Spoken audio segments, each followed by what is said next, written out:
beginning of the 20th century, China looked much the same as it had for hundreds of years.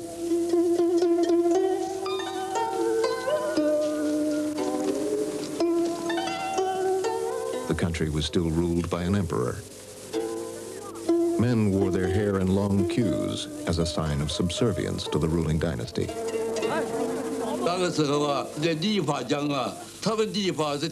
In the old days, barbers carried all their stuff on a shoulder pole, and they worked in the street.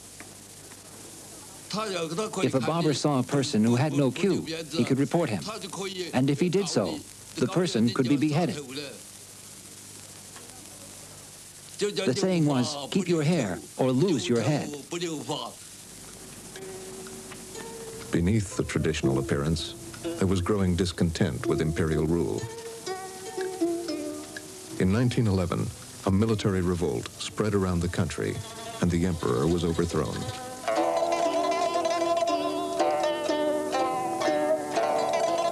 Men cut off their queues in a symbolic gesture of revolution. Sometimes at the city gate, I saw people with big scissors. Whenever they saw someone with a queue, they cut it off. I saw people crying, saying, now they say we are revolutionaries. What are we supposed to do? The cutting of queues was only the beginning of the revolution. The Republic of China was declared. The country was soon caught up in an ideological battle. Two men led the struggle, Chiang Kai-shek and Mao Zedong.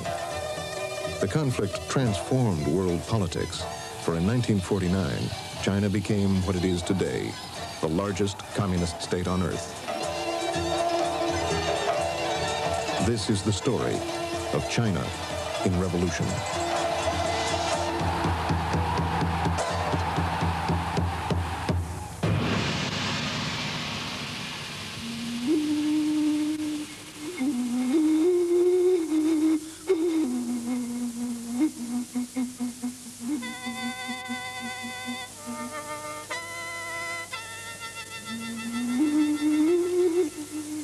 In the early years of the Republic, the central government was weak and ineffective.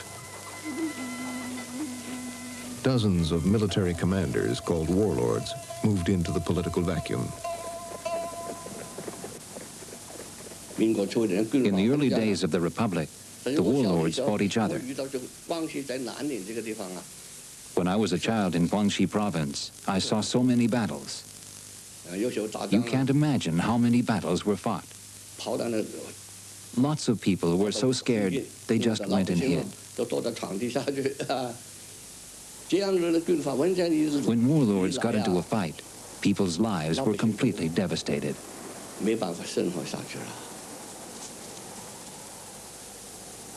The warlords were a diverse group. The warlord of Manchuria was a major figure in national politics. The opium warlord made a fortune growing poppies.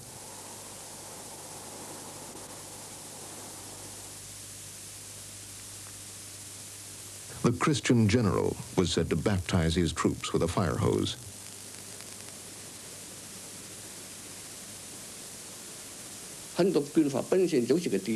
Many warlords were landlords. They were often supported by a certain foreign power.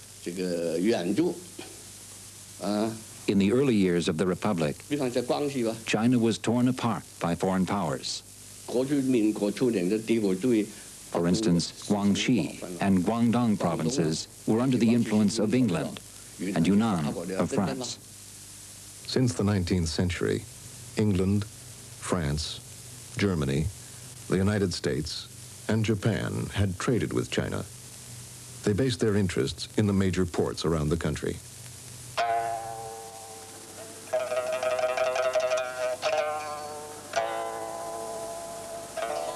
Most foreigners lived in special areas called concessions, which they controlled with their own local governments.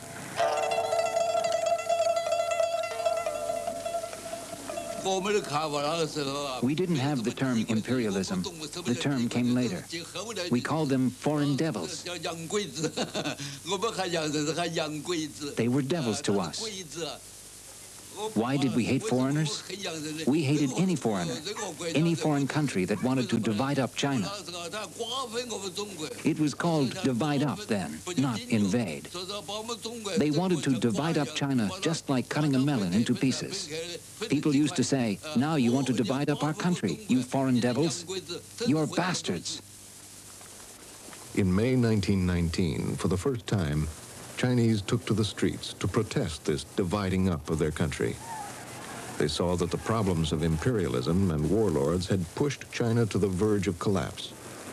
The demonstration sparked a vocal nationalism and an intense search for political solutions.